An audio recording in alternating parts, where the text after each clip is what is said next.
This comes from The Poem of the Man God by Maria Valtorta, Volume 4. It was written on the 25th of September, 1946. It's episode 500. And the title is Divine and Diabolical Possessions. The Bethabara Ford has just been crossed. Across the Blue River, which is quite rich in water as it is nourished by the affluents replenished by the autumn rains, one can see the other bank, the eastern one, with many people gesticulating. On the western bank, instead, where Jesus is with his apostles, there is only one shepherd and a herd grazing the green grass on the bank. Peter throws himself on the remains of a little wall, which is there, without even drying his legs, still wet after wading. Because it is true that in this season they use boats, but to avoid running them aground where the water is shallow, they make use of them only where the water is deeper, and stop to disembark the passengers where the keel rubs against submerged herbs. Thus, passengers are compelled to walk for a few steps in the water. "What is the matter with you? Are you not feeling well?" "No, but I cannot stand this any more. On Mount Nebo, violence, and before that at Heshbon, and previously at Jerusalem, and at Capernaum, after Mount Nebo at Calarho, and now at Bethabara. Oh," he bends his head holding it with his hands and weeps. "Don't lose heart, Simon. Don't deprive me of your companion's courage, and of yours," Jesus says to him, approaching him and laying his hand on the apostle's heavy grey mantle. "I cannot stand that. I cannot see you ill-treated thus. If I reacted, perhaps I could, but having to restrain myself and hear their insults and see you suffering as if I were a powerless baby, oh, it breaks my heart and I feel worn out. How can one bear to see him thus? He seems to be ill, to be dying of marsh fever. He looks like a chaste culprit who cannot find a place where to stop and have a morsel of food or a drop of water, or find a stone on which to rest his head. That hyena on Mount Nebo, those snakes at Calarho, that madman who is still over there," and he points at the other bank. "Less of a demon the one from Calarho, although you say that only the second one was possessed by Beelzebub. I am afraid of possessed people. I think that if Satan sees them thus, they must have been very bad.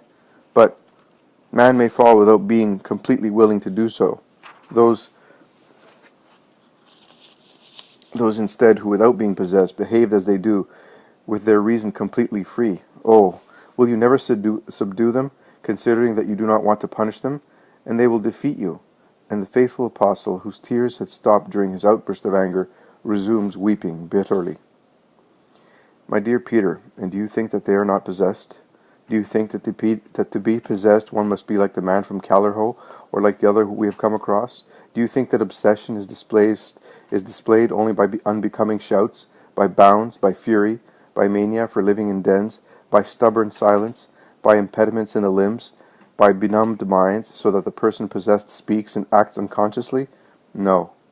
There are also more subtle and powerful obsessions, nay, possessions, and they are the most dangerous ones, because they do not hinder or weaken reason, so that it may not accomplish good deeds, but they develop it, nay, they expand it, so that it may be powerful in serving him who possesses it. When God takes possession of an intellect, and makes use of it for his service, he instills into it, in the hours in which it is at God's service, a supernatural intelligence, which greatly increases the natural intelligence of the subject. Do you think, for instance, that Isaiah, Ezekiel, Daniel, and the other prophets, if they had to read and explain these prophecies as written by others, would not have found the indecipherable obscurities that present-day people find? And yet I tell you, they understood them perfectly while receiving them. Look, Simon, let us take this flower which has grown here at your feet. What can you see in the shade enveloping its calyx? Nothing. You can see a deep calyx and a little mouth, and nothing else. Now look at it while I pick it up, and I put it here in the rays of sunlight. What do you see?" "I see some pistils, some swollen, and a little crown of down which looks like cilia around the pistils, and a tiny strip, all beetle-browed, adorning the large petal, and the two small ones, and I see a tiny drop of dew at the bottom of the calyx, and, oh, a midge has gone down into it to drink, and has become entangled in the beetle-browed down, and cannot free itself. So let me have a better look. Oh, the down is sticky like honey. I see. God made it thus, so that the plant may feed on it, or birds may be nourished eating the flies, or the air may be purified. How wonderful! But without the strong sunshine, you would not have seen anything." No. The same happens in the case of a divine possession. Man, who of his own puts only the goodwill to love his God wholly, to give himself up to his will, to practice virtues and control passions, is absorbed in God, and in the light that is God, in the wisdom that is God, he sees and understands everything. Later, when the absolute action comes to an end, a state takes over in the creature, whereby what has been received is transformed into a rule of life and sanctification, but becomes obscure, or rather, what previously seemed clear becomes crepuscular. The demon, a perpetual mimic of God, causes a similar effect, although limited because God only is infinite, in the mental obsession of those who are obsessed because they gave themselves spontaneously to him in order to be triumphant, and he grants them a superior intelligence, devoted exclusively to evil, to harming, to offending God and man. But as the satanic action finds the soul consenting, it is continuous, and thus it leads it by degrees to a complete knowledge of evil. They are the worst possessions. Nothing appears outwardly, and consequently such possessed people are not avoided, but they exist. As I have told often to you, the Son of Man will be struck by people possessed that way. But could God not strike hell? Asks Philip. He could. He is stronger. And why does he not do so to defend you? The reasons of God are known in heaven. Let us go, and do not lose heart. The shepherd, who has been listening without pretending to do so, asks, Have you a place where to go? Are you expected? No, man. I should go beyond Jericho, but no one is expecting me. Are you very tired, Rabbi? Yes, I am tired. They would not give us hospitality to allow us to stop as from Mount Nebo. Well, I wanted to tell you. I come from near Beth Hogla, the ancient. My father is blind, and I cannot go too far, as I do not want to leave him by himself for months. But my heart suffers because of that, and so does the herd. If you want, I would give you hospitality. It is not far. The old man believes so much in you. Joseph's son, your disciple knows. Let us go. The man does not wait to be told twice. He gathers the herd and sets it going towards the village, which must be northwest of the place where they are now. Jesus follows the herd with his disciples. Master, says the Iscariot after some time, Beth Hogla will not have anyone who can afford to buy the gifts of that man. We shall sell them when we get to Jericho to see Nike. The fact is that this man is poor, and we will have to requite him, but I have not a penny left.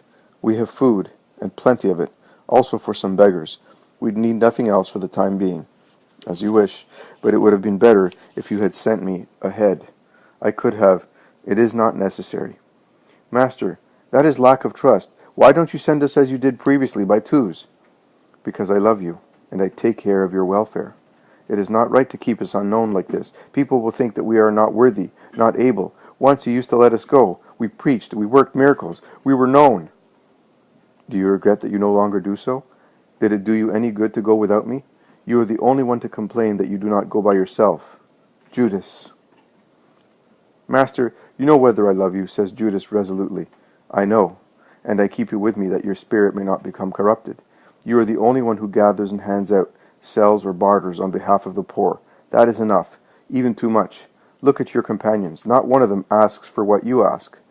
But you allowed the disciples. Such difference is unfair.